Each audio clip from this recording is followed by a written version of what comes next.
What comment do I have to make on events taking place in Sudan at this present time? The target is Egypt. The target is Egypt. Why is Egypt the target? Because someone changed the Torah and wrote into the Torah that the Holy Land extends from the river of Egypt to the river Euphrates. So that entire part of Egypt from the river Nile to the Red Sea, it's called the Eastern Delta, belongs to Israel. The reason why they put this as part of the Holy Land is because the Jews lived in the Eastern Delta for a few hundred years when Joseph, Nabi Yusuf alayhi salam, was in Egypt. In order for Israel to take the Eastern Delta, you'll need more than simply an aerial attack and bombardment. You need a ground invasion. You need a ground invasion.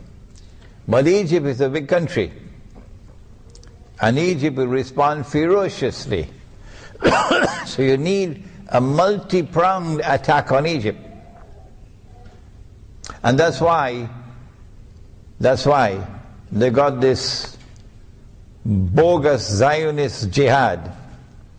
This bogus Zionist jihad to infiltrate into Libya to overthrow the Libyan government. And don't come to me with this rubbish that I am a supporter of Gaddafi.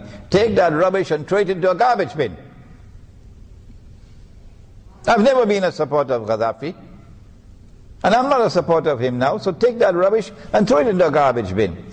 The Zionist jihad from Saudi Arabia, that version of Islam, entered into Libya, supported and armed by Turkey, supported and armed by Saudi Arabia and Qatar and by the Zionists and by NATO, to overthrow the regime in Libya. And when they succeeded, Libya became a NATO state. You can't get NATO out of Libya for the next 25 years. So when the attack is launched on Egypt, there'll be a ground invasion from the east, Israel. There'll be a ground invasion from the west, Libya. NATO will attack from the west. And what about the south?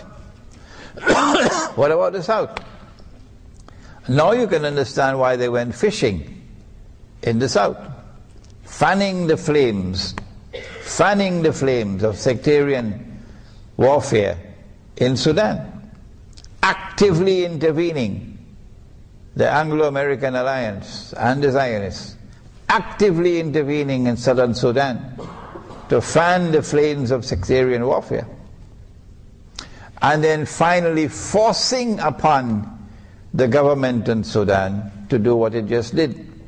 So southern Sudan is now an independent state.